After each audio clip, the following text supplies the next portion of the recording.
And again, another knock. And again. And fish on.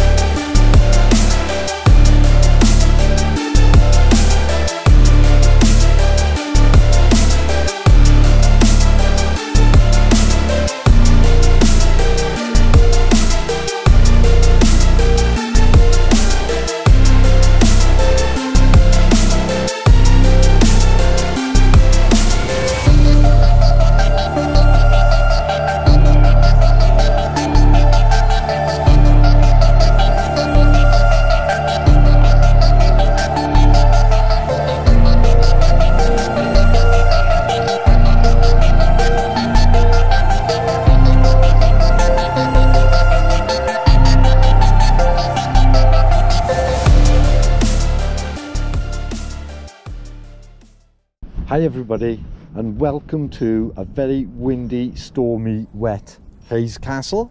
Whenever I'm fishing in conditions like this, when it's a bit windy, I would not be without my braids. Now, if I've got a longer tippet on with a heavier fly, in this wind, that tippet's going to be all over the place.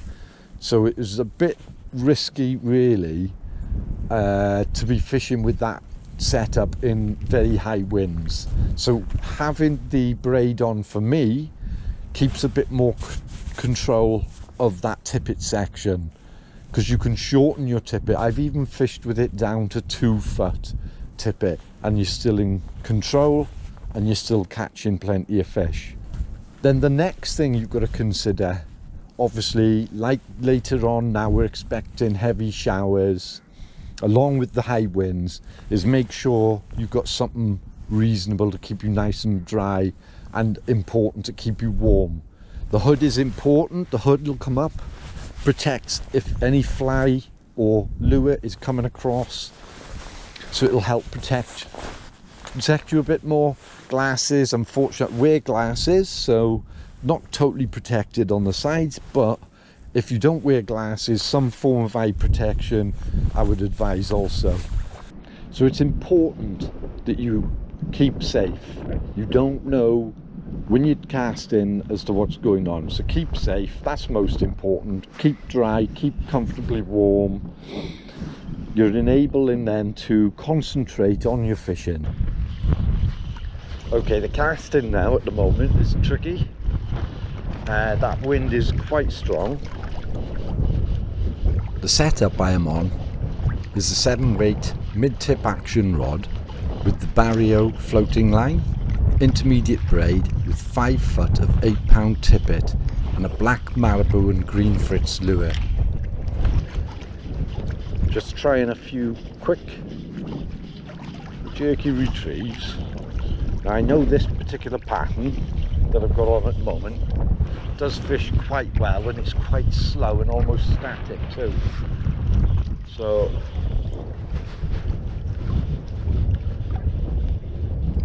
there, fish on.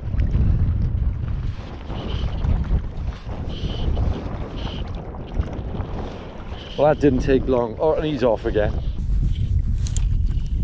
There, right underneath the rod tip there.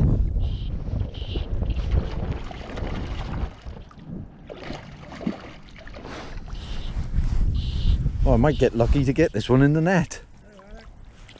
Oh no, I don't. Well, in all fairness, I'm quite happy about that. I don't mind that I'm not netting them. Let's try a faster retrieve, see what happens.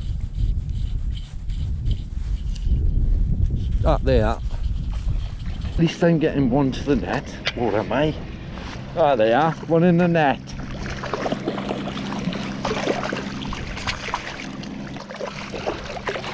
And the fish is gone. So it's a black marabou, green fritz, tungsten bead, and it just gets it down that bit quicker. Okay, I've just let that drop a little bit in the water. I'm going to try a pretty quicker, picking up the pace of the retrieve. So I'm doing a faster strip this time just to see what is happening. I am constantly varying my retrieve, speed and depth, and in windy conditions will always play safe and fish single fly or lure. And they're certainly not knocking this as much. So I've pulled that right away in now. Not a single touch. Going that bit quicker, keeping it higher.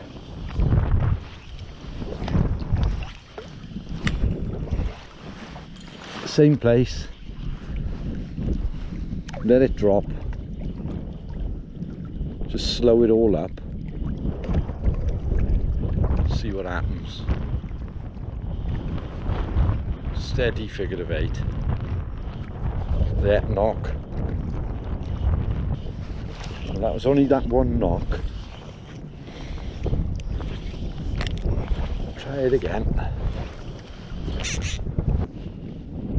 And again, another knock. And again. And fish on. And off. Look, there we are. So okay, every now and again we'll get a decent hook hold and you get the fish in.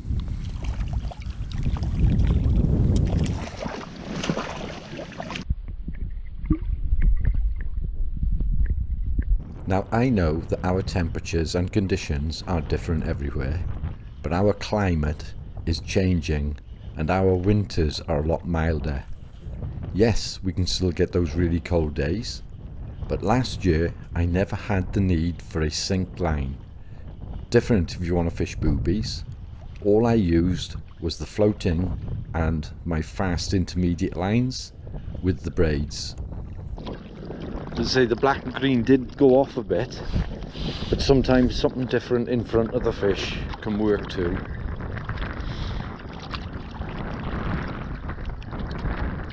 Oh, and he's off. Over the years, I have put many hours into casting in windy conditions. This gives me more opportunities and water to fish, and mainly directly into the wind. This method gets me fish, so I'll cover this on a later video. And again, that was a slower figure of 8. So okay, the black and green that I had on was doing really well.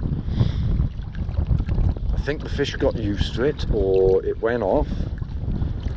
Changed now to the orange, and they're back on it. During that first 2 hours, I have lost a lot of fish. Not sure if it is anything to do with the line having too much stretch or the lure's tail too long. So I will take a break and put the Airflow Superflow, which has no stretch, and change my braid and a smaller lure. So I hope you can hear me because the wind is suddenly picked up. It looks like we can get a bit of a downpour. I just had my first knock, first fish, first cast. So what I've done, I've been fishing with the intermediate line or braid. It went a bit quiet and I noticed then I was doing a much slower retrieve to pick the fish up. So I've put on my slow sink intermediate braid and that has hit the fish straight away, and this is on the black with green frits, which is a really good pattern for me. These fish fight really hard. Until you see it, you don't know what you got on, but it feels heavy. My arm's already tired, but as I say, they do fight extremely hard. Try and get him up.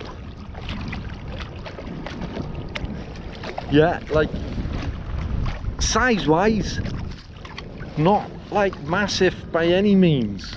Okay, it's a blue, and they do say they fight a lot harder. Fight like so hard. Right in the top of the lip. Oof. Oh, flies out. Cracking. We let him go. Off he goes. Whenever I'm on the water and I haven't been fished for a while and I'm not sure as to what or where, I'll always head for the windward bank.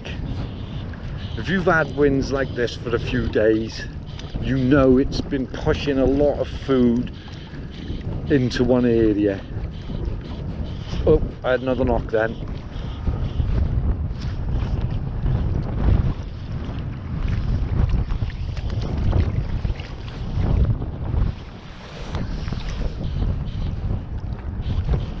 Yeah, oh, missed him. What I've also got on, the tippet, I got the 8 pound, that wasn't too clever, 8 pound tippet on there.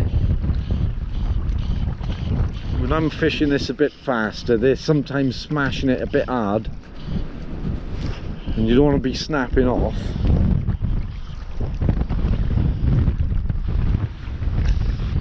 Now the rain's coming down.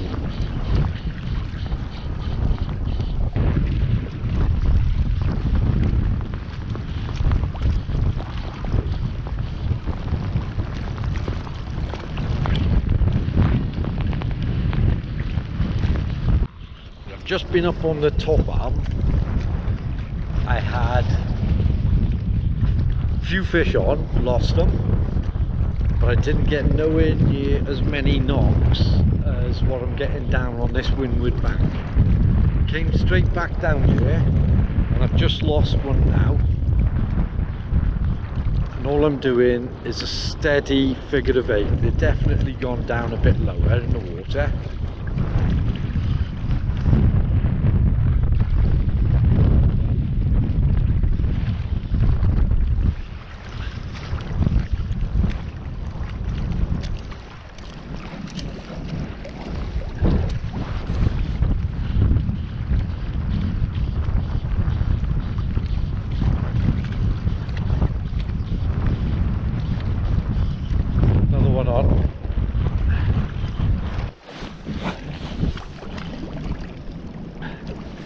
Nice little jump, and again.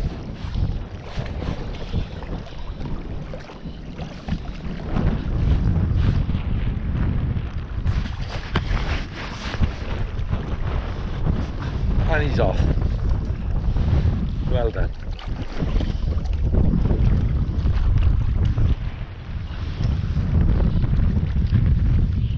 The casting here is quite tricky. The wind is quite strong. But with this setup, it's not that bad. Now, casting in the wind can be difficult, but you can improve by making sure your timing is right and that you load the rod properly. So many people see wind, then they go into hammer mode. Then you lose all the energy in the line.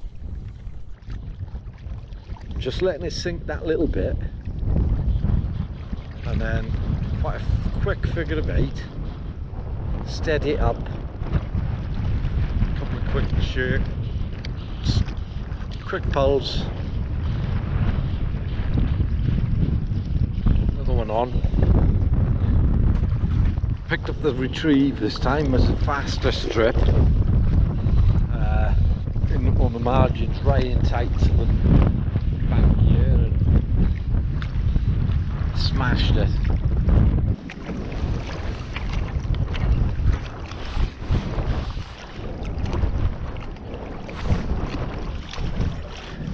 Let's see if we get this one in on the net. Have a look at the fish.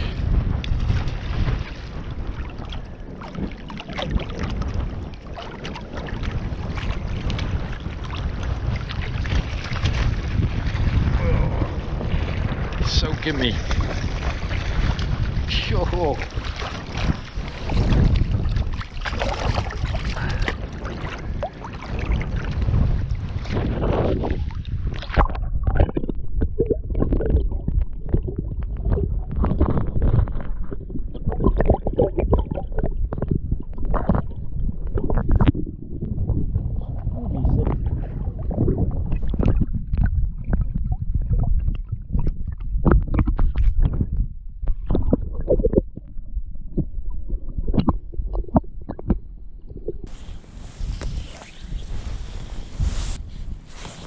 And he's on.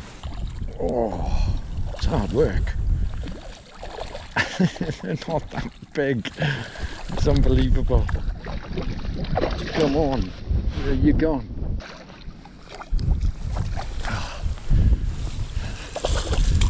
Honestly, you would not believe, for the size of that, what's that, £2, how hard that was. And we can let him go. Where you gone, bite? There he goes. It's very useful, this is learning that back cast, whatever they call it, where you cast behind yourself like this. Putting a bit of practice into that gives you a lot more options as to where you can fish when you've got conditions like this. And I just smashed that. I went a third cast, but the first cast out a bit further, closer to the margin, right on the margin, stripping it in quite quickly, and he's off. And it hammered it. So obviously we are moving back into this corner again, and this is where the fish were holding this morning. There's another one. Again, right in on the margins. Again, I've tried out there and they were right in tight to the bank. Well, these fish are certainly on the feed today. Right in the scissors.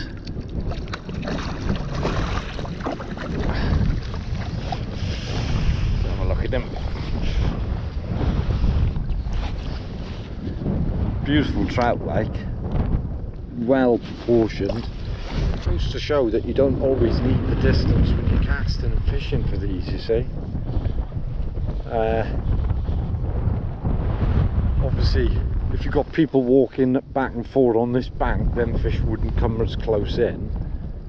But as long as nobody's disturbing them fish, they'll come right into that bank feeding. So always worth a cast down the margin as well as aiming straight out there. Just try a slower figure of 8 again. Oh, he's on, he's on. Oh, and he's, oh bloody heck, he's going. He ripped that, ripped it. He's just leaping out the water there, and again pulling the fly miles away from the fish. Actually, you look at this now, unbelievably, the fish obviously hit it, turned. That's probably why he feels so heavy as well. I think he's foul hooked himself in the side. Yes, he has. He must have turned on it and got hooked. Well, that is unbelievable. Look at that. Oh, just let him go straight away. But a nice fish again. Off you go, boy. Good one.